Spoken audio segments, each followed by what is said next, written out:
Ladies and gentlemen, good afternoon. Let me warmly welcome you on behalf of the Sri Lanka Agricultural Extension Association. Here we are into our 7th webinar. Sri Lanka Agriculture Extension Association was formed in 1990, and since then, there have been many progressive initiatives to disseminate the valuable information to the stakeholders, especially to enhance the Sri Lankan agricultural sector. In line with that, we thought it's quite opportune to start this webinar series. And the topic that we have selected today is quite timely. It is about the economic reforms to revive Sri Lanka. We all know Sri Lanka is a paradise, but however, it has become a bankrupt paradise. So we are discussing on this important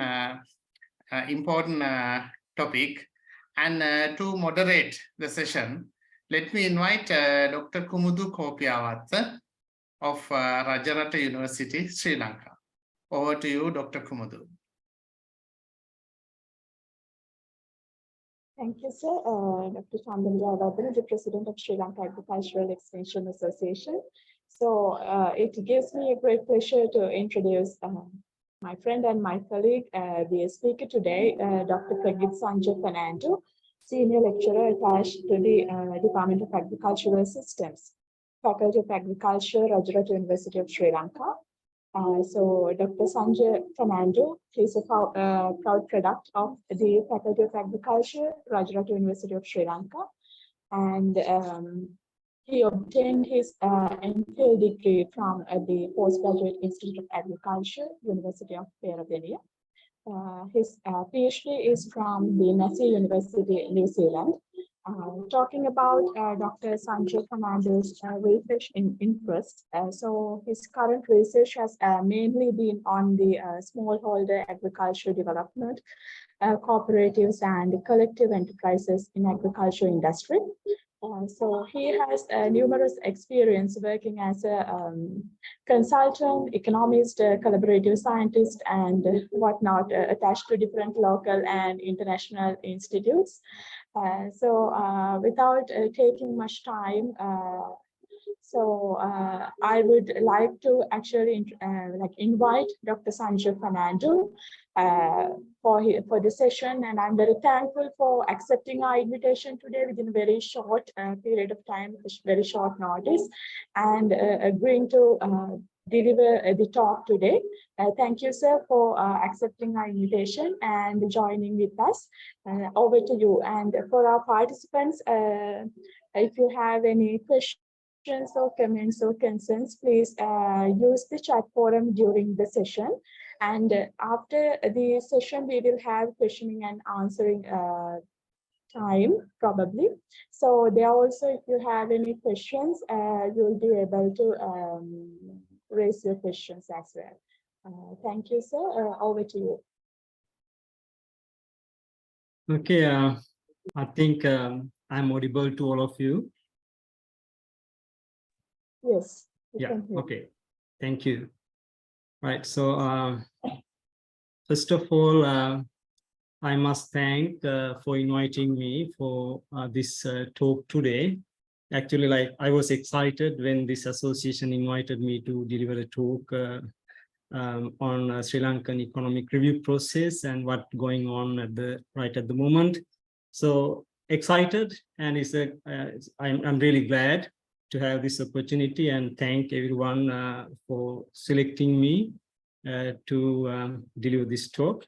Welcome you all, and dear President of Sri Lanka Agriculture Extension Association, moderator Dr. Kumudu, and the big figures joined today online to listen this.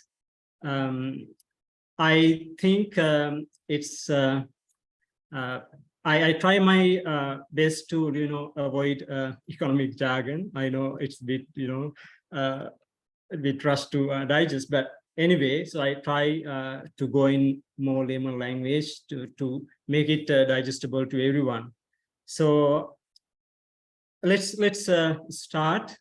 I think I have prepared this presentation and in a sort of covering 3 areas. So if I briefly take you through the content that I wish to talk with you today, first of all, I wish to give you a brief overview about the world economy. So what's happening today in the world around us in neighboring countries, and also what causes us to trap in a crisis. Just a summary, not going in detail, but to give you an overview for all of you to understand the context. And there are some predictions given by the world-renowned organizations, multilateral organizations about Sri Lankan economy. So we'll have a look what they say about the current crisis. And finally, so I'm going to discuss how we can come out of this tragedy. So what are the possible short-run and long-run means of coming out of the crisis? So this actually was developed based on kind of a review with some experiences of similar countries in the Asian region who trapped in a deep economic crisis somewhere around 1997 and in the Europe around 2000. So we'll go on this line of talk. At the outset, I must say that the crisis currently we're experiencing, though it is very specific to us, it's not new to the world. Now, IMF predict that 2023 will be the darkest hour of the world economy. According to the IMF, the world economy supposed to contract to 2.7%, like GDP growth rate will decline to 2.7%, which is the historically lowest growth rate in the world after 2005 to 2010. So in 2020, we reached the lowest. It's fueled by the COVID pandemic, as we all know. The world economy halted at one time without any processes of economic activity. And except the India, you might see the figure left hand shows how the world recession looks like. Now, except India, all other regions, all other countries in the world expected to contract their economic activity. So whole world in recession. Lucky that India and some other South Asian countries and China are supposed to perform a little bit better compared to the other developed regions in Europe and the Americans. So this is the world picture of today's world economy. And also the economy is highly affected by the very high inflation. You see that most of the regions met double-figure inflation. Some countries, the regions, particularly Europe, recorded about 16% inflation, which is very high. However, in general, Asia Pacific region is not that affected from the world inflation. So we perhaps doing little better, but not much better. We're doing little better compared to the other part of the world when we take about the world inflation. Right, so this may be because of many factors, and I'm not going to discuss this. If I take you through the journey of trapping into the crisis, Sri Lankan economy, where we are, and why the debt hit us so badly. So actually, this hasn't been a spontaneous phenomenon. The crisis was developing over the years, and it started since 1978, I would say, with the opening of the economy and free market economy of the country. So since then, the country is little by little were trapping into the debt trap because of the the rising of foreign lendings.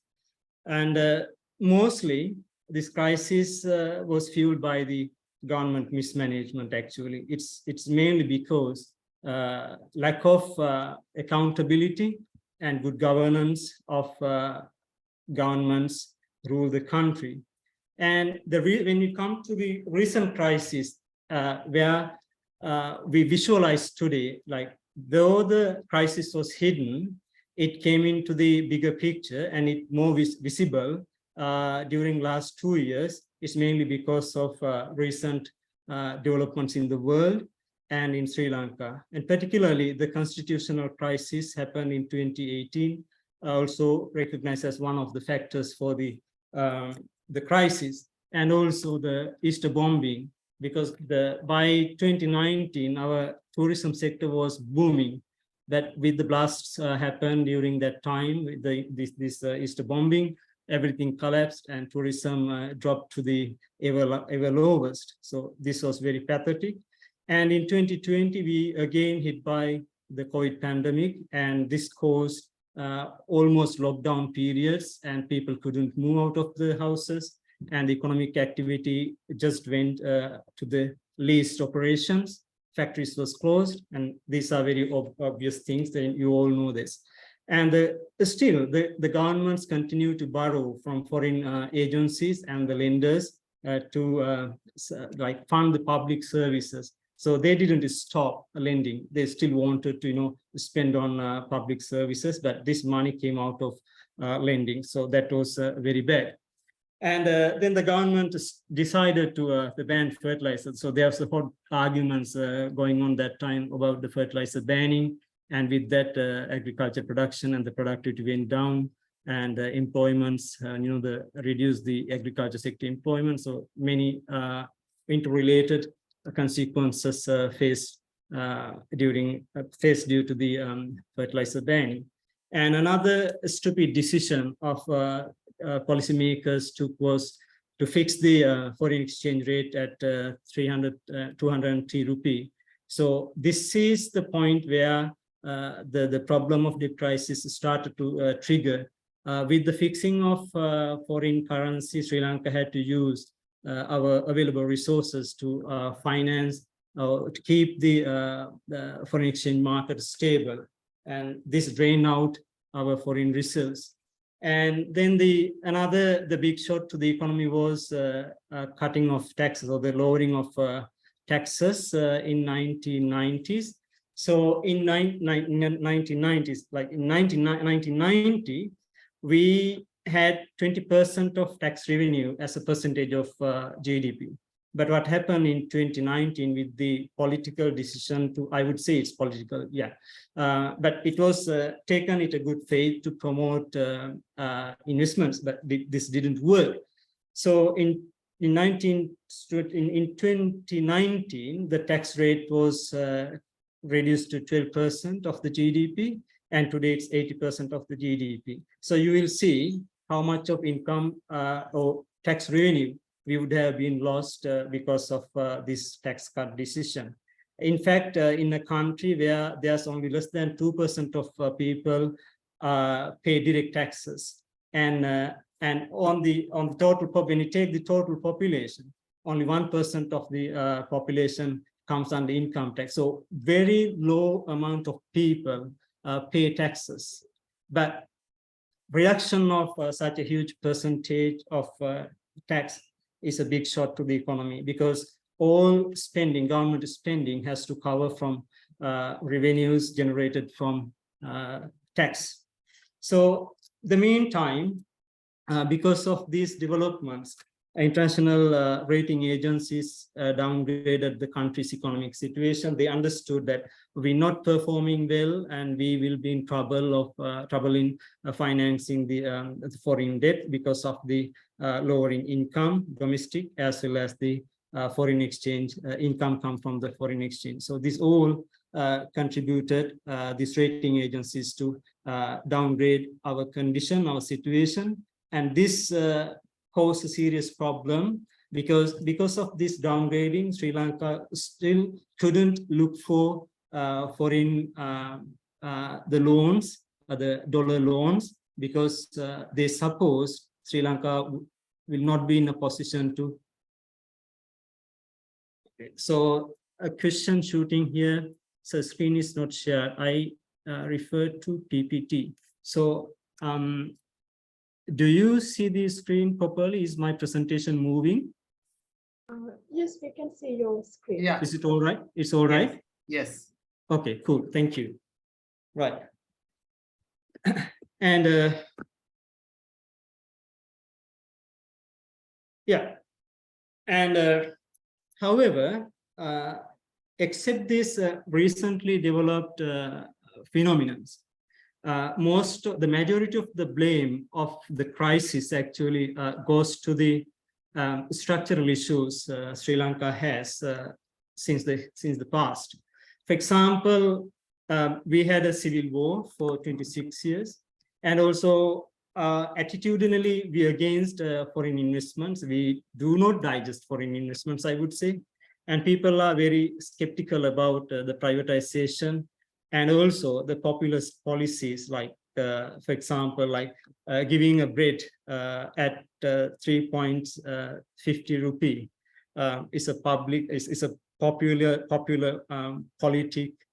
political decision, I would say. It's very cheap at that point, but we have to pay the cost of it today. And the low tax rates is another cause that our economy had suffered. Because of maintaining the low tax rates, we couldn't able to collect enough tax revenue to finance government expenditure. And when we think about the situation, we lost our reserves that was 6.9 billion in 2018 to 22.2 billion. So that was that much of a drastic reduction took place in our foreign reserves. So this is the point where the crisis came to emerge. I mean, crisis became visible. So with the reduction of the foreign reserves, the crisis became visible to general community in terms of recorded higher prices of food and shortage of fuel, medicine, and other essential commodities, and the rising debts of the country. And this was severely impacted the middle class of the country, because they were kind of a percentage of population that depends on the salaries, and they have their own financial plans. But with the increase of prices or the inflation, they couldn't meet their essential needs from what they have paid from their employment. So this started reflecting the gravity of the problem of draining our foreign reserves.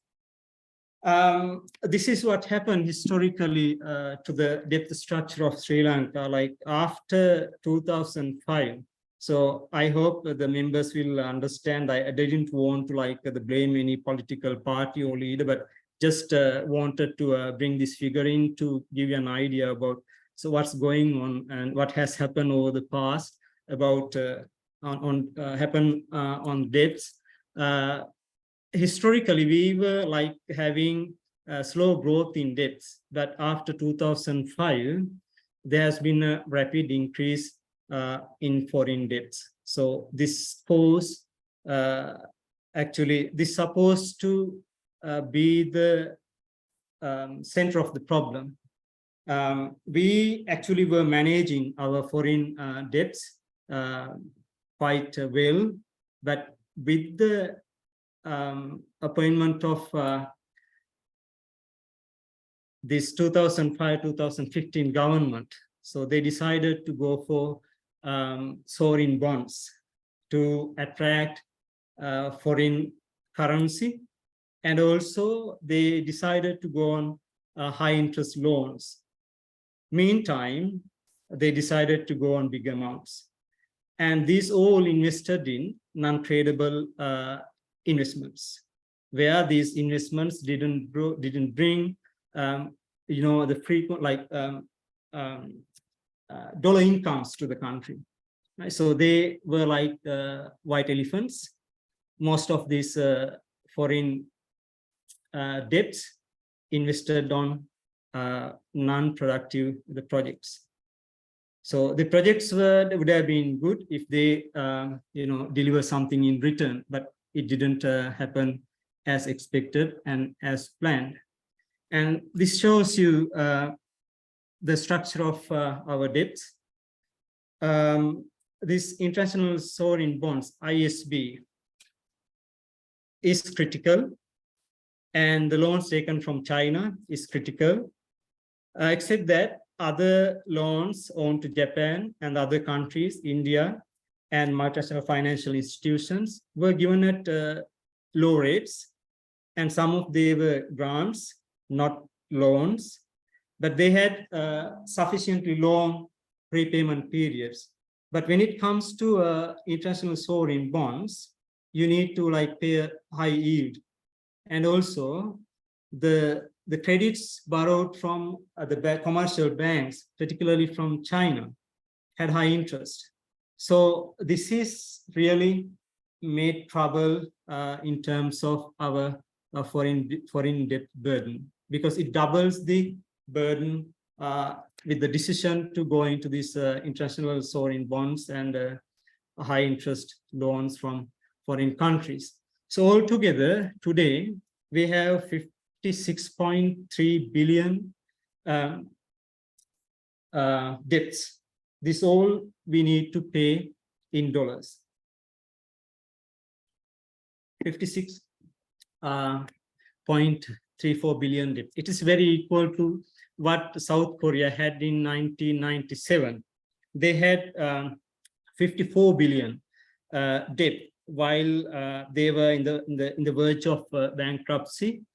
They had that much amount of debt. Our situation is very much similar to that. So with these developments and causes of crisis, several other multinational institutions made some predictions and warnings where we would lead to. According to IMF, they take Sri Lanka as an example to teach other countries how bad we are doing. And actually, for example, the Lebanon, Russia, and the Belarus, these are some of the countries heading to a debt crisis. But still, the IMF takes Sri Lanka as an example to emphasize the severity of the problem to these countries. You might imagine now the situation of our country. Also, the very popular, also very scientific weekly published in UK, The Economist, predicts that Sri Lankan economy would further risk the conflict in coming years, and the governing party will have to face public discontent, and perhaps in next couple of months we will see again public coming into streets and protest. So government has to face these situations. And in the meantime, government, according to The Economist, they predict that government would go for an election somewhere during 2024. So these all are predictions, but this all emphasizes the gravity of the problem, that in economic terms and political terms and in social terms. So this is a very pathetic and a severe situation we are in now. So this aggravated the problem because we haven't been able still to come into a consensus about the bailout package with IMF. It's mainly because China opposed to go for debt restructuring. Instead, they propose refinancing. So they willing to give other loans to settle their previous loans, simply talking. So this is, I don't know where this will end up, but that's the position of China. And also, one of the sovereign bondholders of Sri Lanka filed a case against non-repaying the bonds to that's Hamilton Reserve Bank. Court go in front of the court demanding their investments to pay back. And also the public frustrations and anger still continue, and this all seems to fuel concerns of economic collapse if we not manage and handle the crisis well. Actually, like when I think of what we can propose in terms of reviving our country from the crisis, I went into different countries in the region, particularly in the Asia and in the other parts of the world, to see how they have recovered from similar crises. So lots of lessons can be learned from the Asian economies, because all these economies during 1997 went into a deep economic crisis, and it was because mainly due to the devaluation of the currency. And for example, you take India. In 1991, its reserves fell into $1.1 billion. You think that such a big economy, the largest economy in the Asian region, so they got just 1.1 billion reserves. So that much of downfall in the foreign reserves. This was mainly due to the rising of oil prices and also withdrawal of foreign currency deposits by the foreigners. And today, the Pakistan has only foreign reserves only enough to cover 5 weeks of imports. 5 weeks of imports. That's 9.8 billion they have at the moment. So they also supposed to end up in a crisis if they not think of strategies to overcome the problem. So from these examples and experiences, review of recovery processes of Asian countries gives us good examples and experiences to recommend to our country, or to bring into a policy debate what we can do to overcome the problem. So first of all, my review suggests all these economies came out of the crisis after implementing radical changes. So they had to, do what actually they couldn't do before. So very rigorous, very painful, the strain recommendations are to be brought in order to overcome the crisis.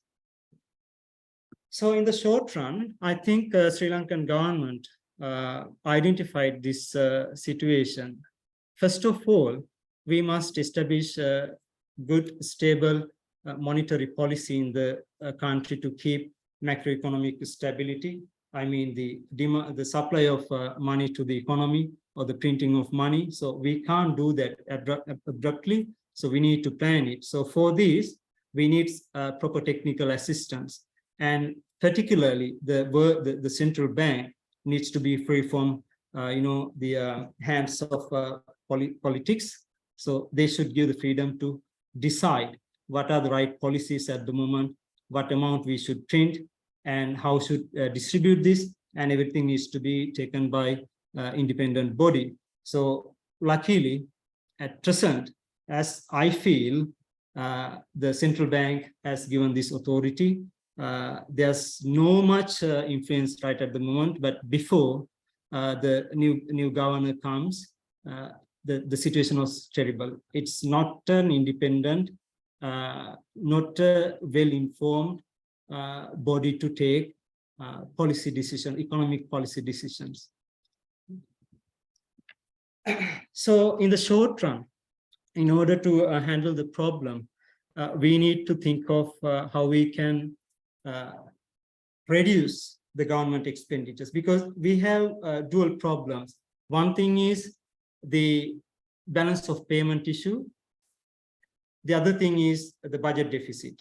So we have a balance of payment issue in the country.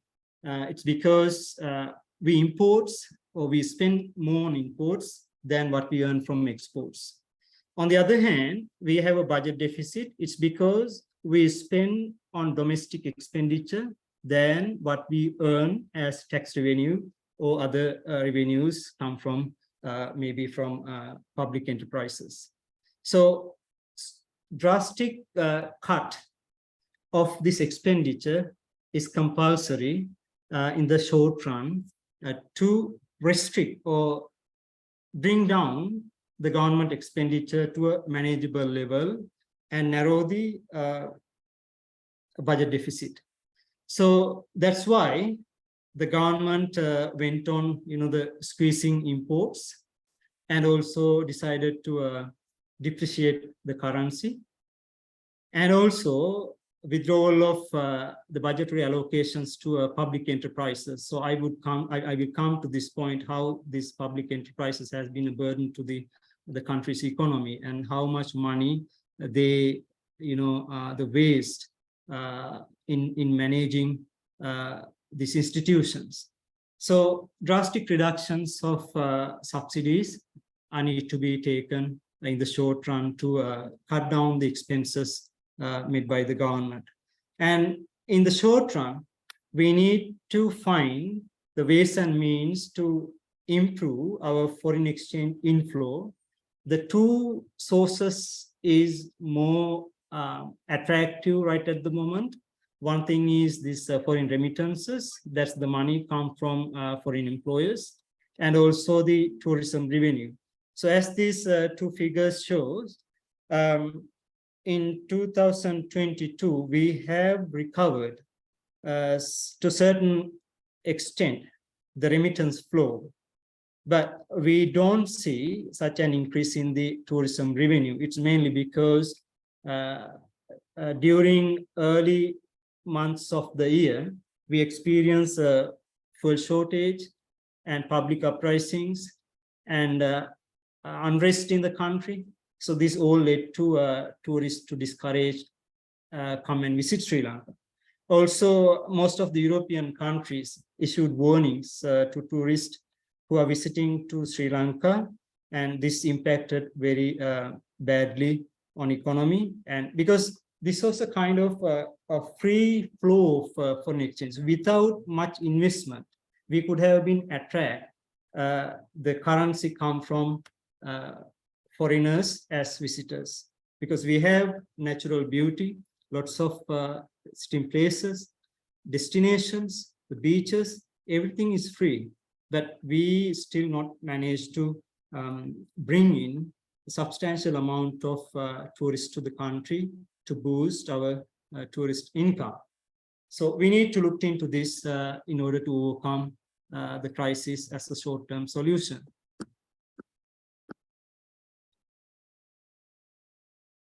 I found a problem of moving the presentation. Give me a second.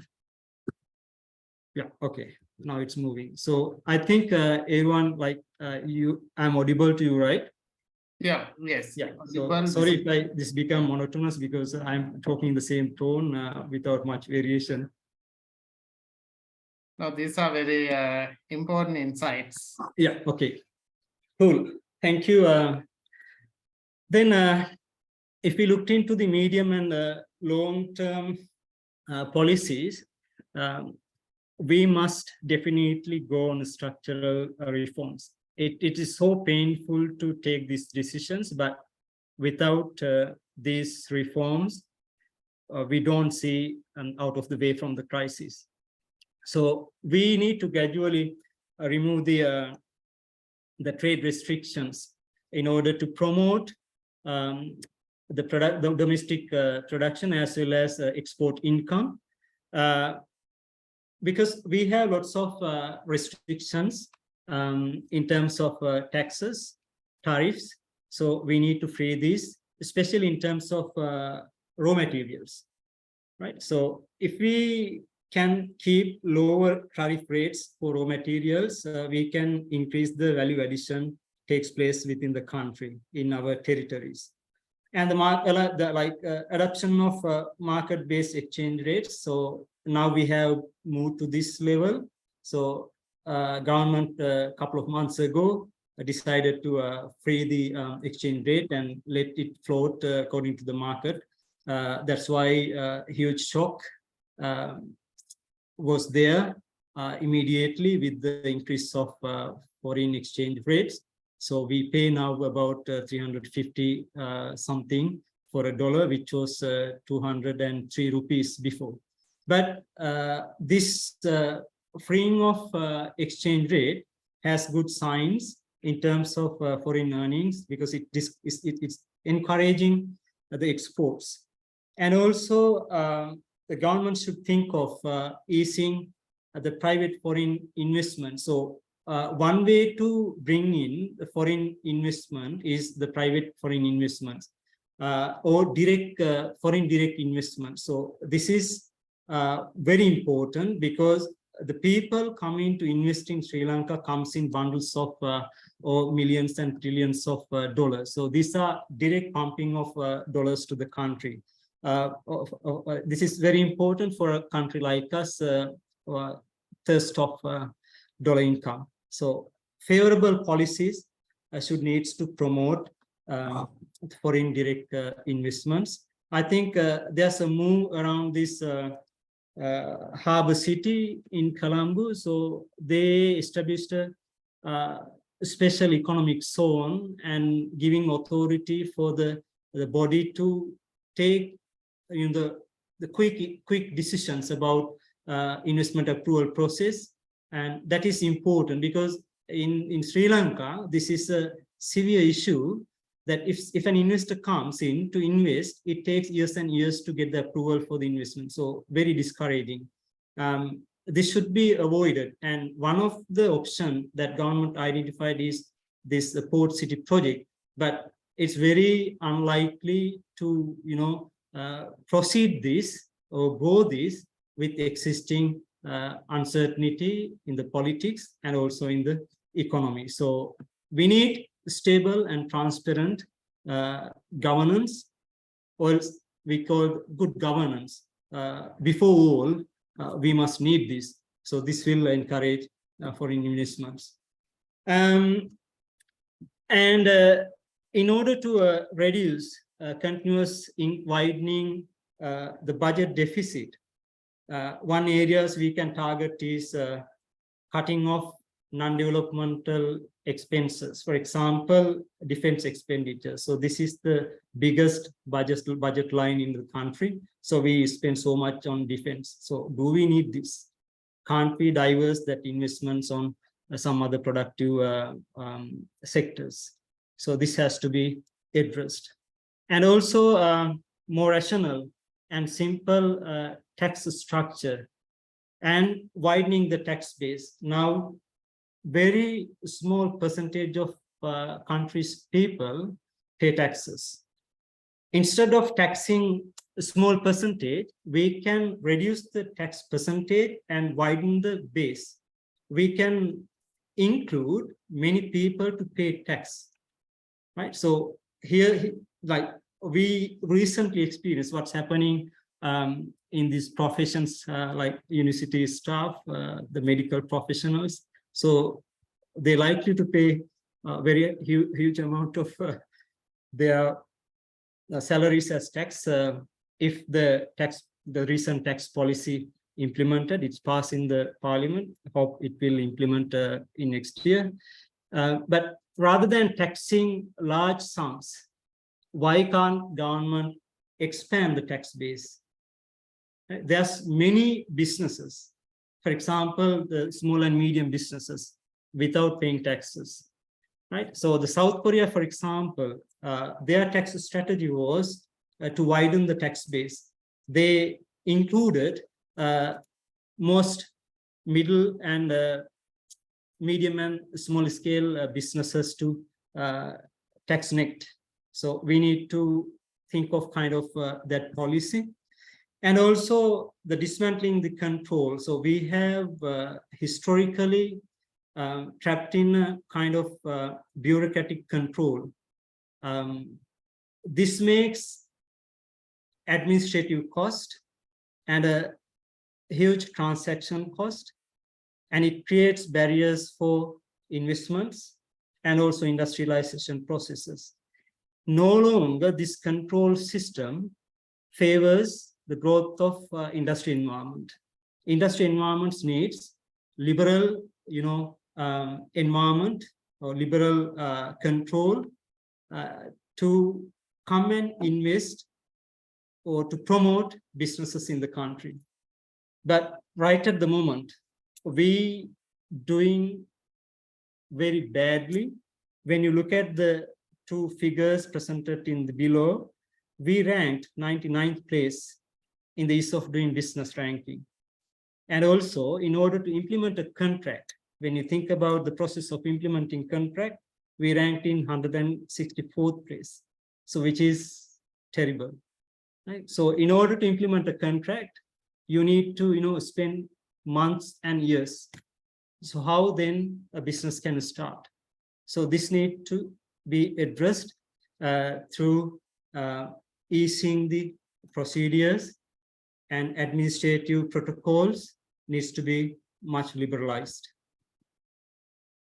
And also we need to think about our employment policy or the legislations.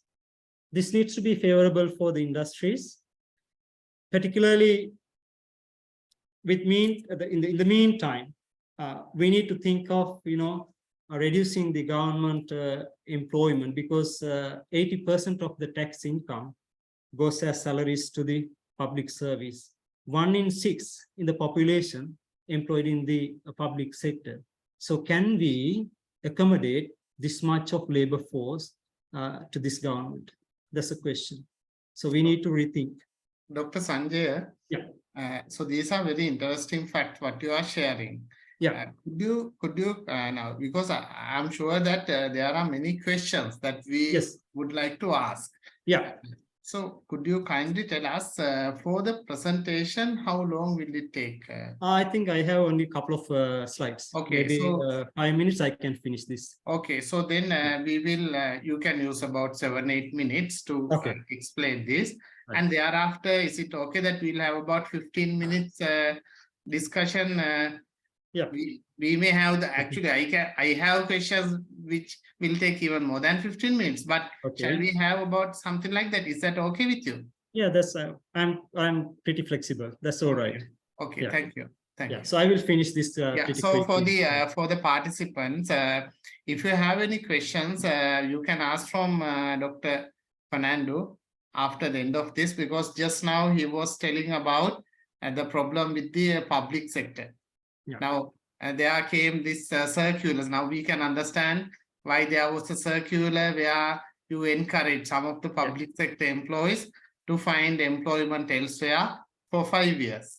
Okay. Exactly. Please. Okay, thank you. So I will go pretty quickly and we'll finish this. Right. So we need to think of like enhancing the quality of labor force. So we produce quantity. For example, take universities. We produce more graduates, open new faculties, open new degree programs, the master programs. But are we focused on outcome based? So do this labor force contribute effectively to the economic progress? So we need to think about. And the other thing of in the long run, we need to stop financing the public enterprises. You see, like we have about 500 state-owned enterprises, and out of that only 55 are strategically important. But see the loss they're making.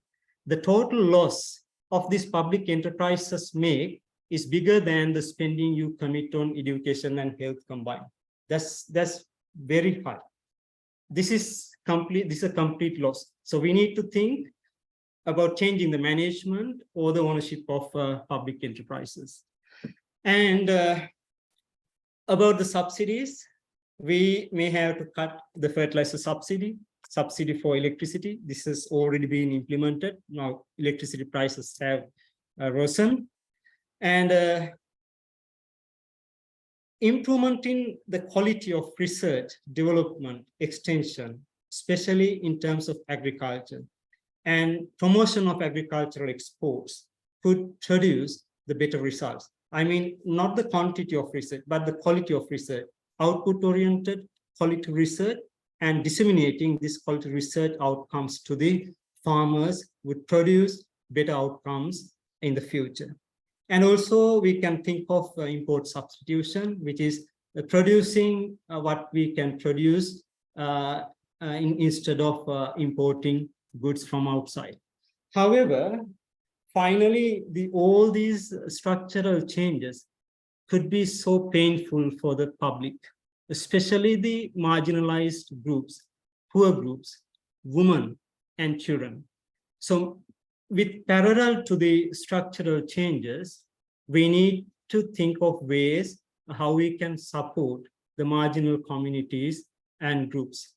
So one way what we can do, so we can redirect investment, the priorities. So instead of investing higher education, according to the literature, returns are higher for primary education. So we can redirect the investment we make on higher education to the primary education, and high-end healthcare to the primary healthcare, and also welfare of women and children needs to be addressed to minimize the shocks that could pass because of this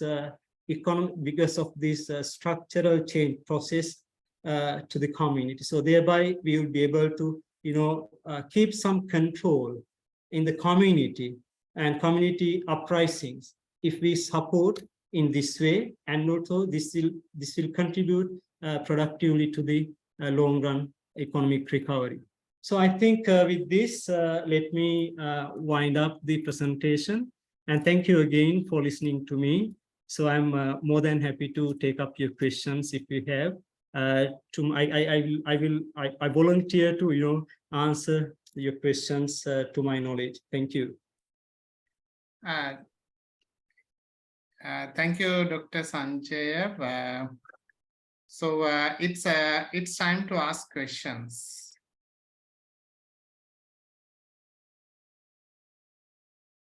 Maybe I will start the question. Yeah. So now so many questions, but I will ask just one question. Now about 3 weeks ago, I was invited for a wedding ceremony. Actually, yeah. I had to do the role of the witness as well. So it was in Colombo, and it was, I mean, so much of money was spent on that, and I was just seated. And I was just watching people enjoying, dancing and all that. And I was just thinking, am I watching something we are doing in the upper deck of a sinking ship? So yeah. what is the role of an average citizen? Now, we as a country, I think I think we need to understand that we as individuals are the lowest point of the governance. So we appoint government to control us, but we are the lowest point of control. So as individuals, we need to seriously concern. So what's going on? Like we as individuals may have to cut down some of our expenses. Otherwise, there's no way. So this may need to do definitely. Like in the future, this will happen. Like people, if they do not do voluntarily, they may have to do. So it's a kind of individual discipline to their financial management, I would say. And So if you how does ask that- the question, how yeah, does if you that ask the affect- question, Yeah, yeah, like if you ask the question from these people, how did they have spent?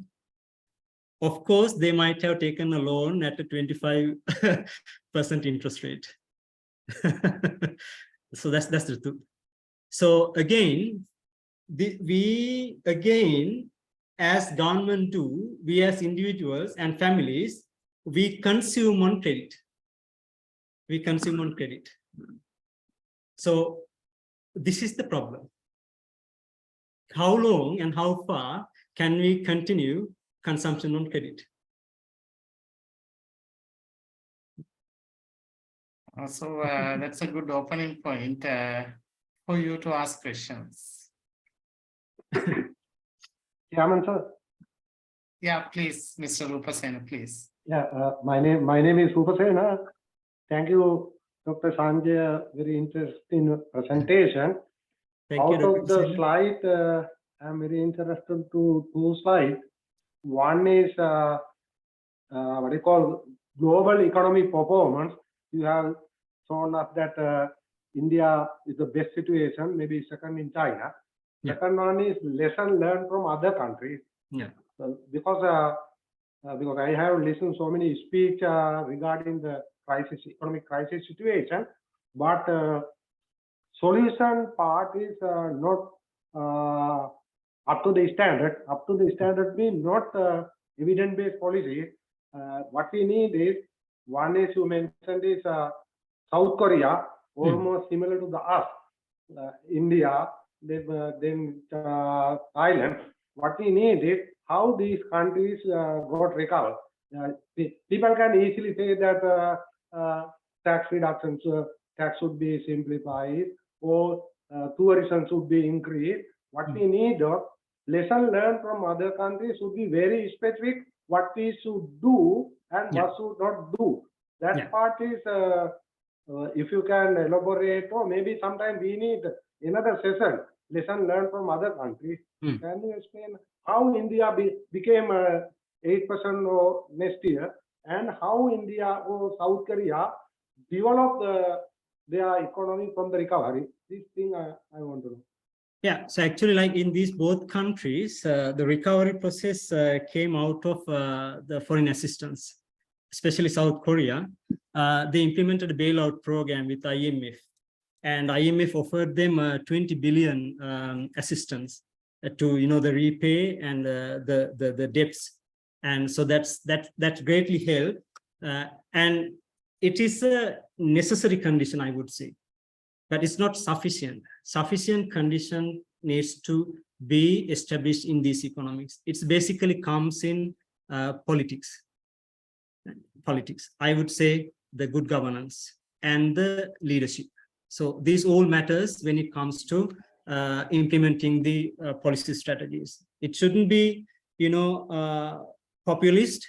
It may be more painful, but committed and dedicated governance or the government requires in order to implement the policy. So, for example, we Sri Lanka discussing reforming the tax structure about, I think, 2 decades since 2 decades, but we haven't still been able to implement. The governments hesitate to do that. It's because they would lose the power. So that's an attitudinal problem from the ruling parties. So whatever happens, they should have the courage to implement. Otherwise, this won't work. So that is because we as individuals can't take policy decisions. Government is there to take the decisions, and they should have the courage and power to take and implement these reforms. So if you see now, nowadays, the current government thinking of restructuring our what we call this airports and the aviation sector and ports. Perhaps they will go into the privatization. So they have to do that.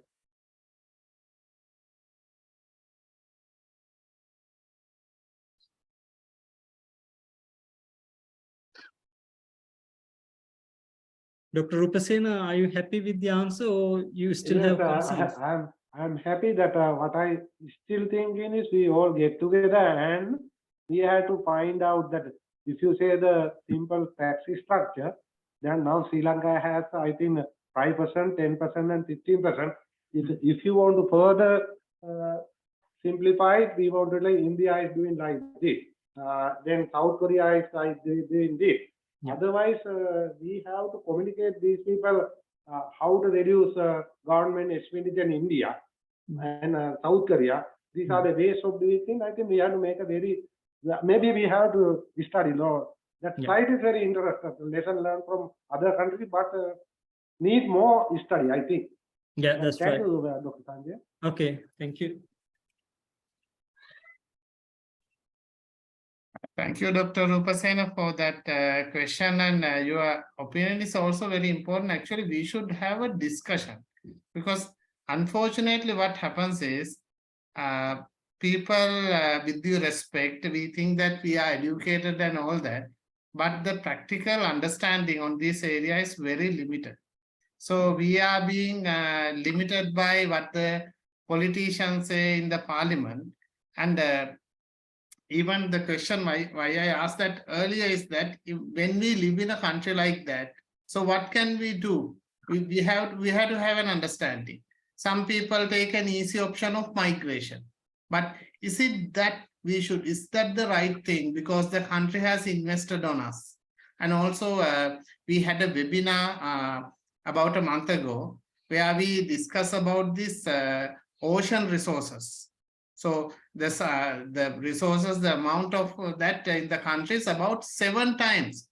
The ocean resources are about 7 times the size of the country. Are we making use of that? And recently I got the opportunity of visiting Vietnam, and I was just observing the difference, how they are going forward and how we are going backward. We are definitely in a paradise. So what can we do in a situation like that? It is just waiting for the elections and just hoping for some good party to get elected. So what can we do as a citizen in this context? I think you put me in a trouble. This is a very No, actually, complex. actually, it is not. I'm not asking this only from you, Dr. Sanjay. Yeah. I'm asking from Yeah. myself also, from all of us. Audience, yeah. Actually, I think in my opinion, we need like a serious attitudinal change about how we see the problem and how we can individually contribute to the economy. Like we all, for example, think like we all are net consumers. Do we produce anything? And does our production brings any outcome to the society? So these are some of the problems. Like, for example, I think the education programs, schools, university education programs must convert to outcome based, not the output based. Like rather than producing quantity, we need to think about like producing 5 graduates who can capable of starting their own businesses would work than producing 100 graduates who seeks employments in the private sector or public sector. So these are, I mean, long run thinking that we need to initiate that at some point. Otherwise, the society become a net consumer society rather than a producer society. We need to go for a producer society. Thank you, Dr. Sanjay. There is a question from Sajjini Vikramaratna. One is a suggestion, one is a question. Yeah. The suggestion is that suggested to share these important slides with policymakers. That's Okay. insights that you have shared. But the question she has is, if we are to come out of the economic crisis, that is, if Sri Lanka is to come out of the economic crisis, what country should be taken as the example? I actually find difficult to suggest one country, because they have specific cases. But when we take a bundle of countries, we can find common solutions, so common commonalities in the recovery process. So if I recommend India, Vietnam would be kind of good examples, because in terms of geography, in terms of land ownership, in terms of economic activity, these are more comparable. But India actually, like, they are more industrialized than us, but still the social thinking, it works in the similar fashion. So we can take lots of examples actually from India or Vietnam, I would say. Thank you. We have time for a couple other questions, couple of questions. Please ask. Dr. Sanjay. Yeah. Yeah. Do you think that we are in the correct track at the moment? Well, we're trying to move into correct track, because government right at the moment making some, tough decisions. Hopefully, I don't know, everything depends on how they go forward, but they have identified the crisis and they still trying to fix some of the short-run issues, enabling the long-run recovery. But I don't know how long this government exists, but for any government come in the future, whether they entertain or not, these decisions must have to be taken to get the economy into the right path. Otherwise, we can't think of recovery. Whatever it is, I see a good sign. If the tourism growth continues, this will give a kind of a relief, because it's directly the foreign exchange. Because in order to stimulate production-driven foreign exchange revenue, it takes time. But tourism is a blessed opportunity to venture on existing natural capital. We don't need to spend more. But if we can bring more and more to the country, and if we can provide them better services, obviously, we will be having some relief for the crisis. Okay, thank you.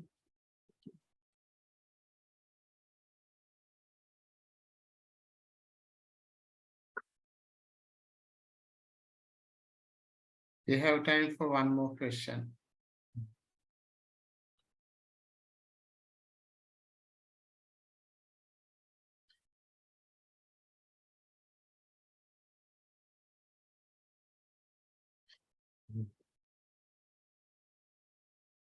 Right. Dr. Kumudu?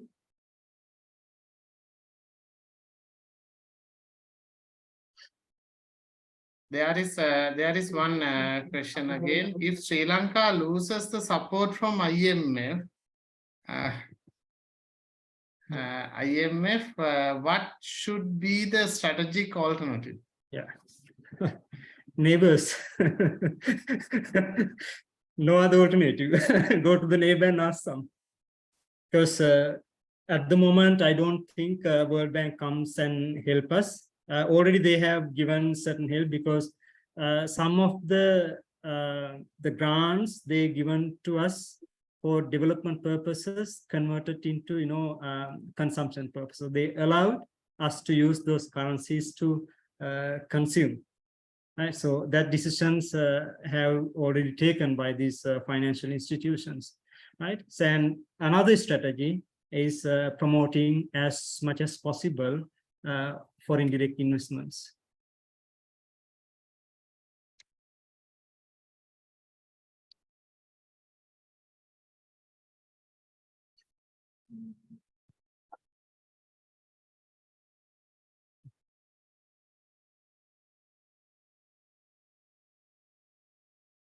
So it seems no more questions. Oh, actually, there are many questions, but what I feel is that it would be good that if we can have a discussion, because in the first place, we don't know our role as citizens, Yeah. because we are expecting everything to be done by the government. Yeah. And as you correctly mentioned, I also read somewhere that we are driven by consumption. I mean, for each rupee we earn, we consume about 3 times. So then Exactly. how can we have a future for the country? And then what are the actions that we can take? I mean, institutionally, as academics or as professionals, there are many things that can be done. I think the day that we have a discussion on this and people develop, I mean, you cannot expect everybody to understand everything at the beginning, but maybe if we can have a number of discussions and through that, if we can develop that, that will help. Because as you correctly mentioned, in a situation like that, when people are not concerned or conservative about their spending, then where are they going to end up with? Because these days, again, you can see it is you call that it is that time of the year again.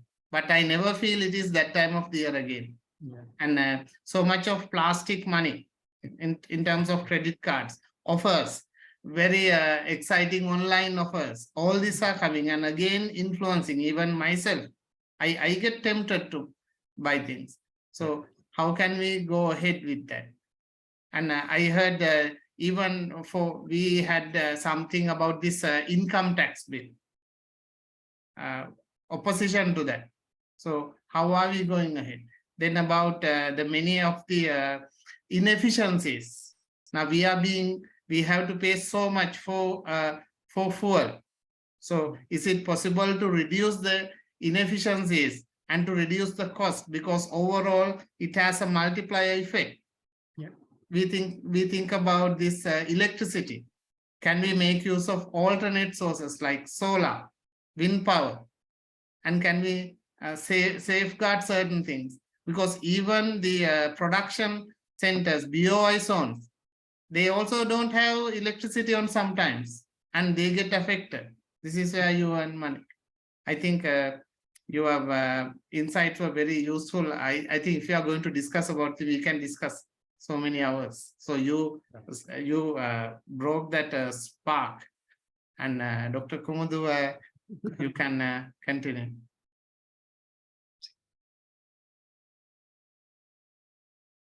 Yeah, thank you very much, Dr. Sanjay Fernando, for joining with us. Actually, we had a very productive session today, very enlightening. Our president, Dr. Chandan Javardhan, actually asked me whether we'll be able to have you on another day as well for another session. Then I said, you might not be available in the country. So we'll see in the future if we'll be able to get you on board again for one of our webinars. So thank you very much. It was very enlightening, and we learned a lot, honestly. And I'm very thankful on behalf of the association for giving us your time and your insights on this economic crisis. Thank you, sir. Thank you very much. Thank you, everyone. Thank you, Chairman, sir, Dr. Chandana Jayawardena and Dr. Kumudu, and the big heads presenting today as audience. I think this may have been useful for you. And yeah, I'm very open to, have further discussions. And despite I'm here or not, technology provides the platform, of course, we can connect from anywhere in the world. So thank you, everyone. And thank you for listening to me. Thank you. Thank you, Dr. Sanjay Fernando. On behalf of Sri Lanka Agriculture Extension Association, again, I would like to thank you. And our next webinar, we have thought of advancing the next webinar, that is on next Thursday, that is 22nd of December, where we will discuss how you can make use of the export earnings. For example, you may want to know some information related to agriculture. How can you make some export earnings? So we have collaborated with the Department of Export Agriculture, and we expect to share important insights. And we thought of advancing it, so we will have it on next Thursday, that is 22nd of December from 12 noon to 1 p.m. So we thank Dr. Sanjay Fernando and all of you for your involvement, and let's keep keeping us informed, and let's take informed decisions to revive our lost paradise, Sri Lanka. Thank you very much. Thank you. Have a nice evening. Thank you.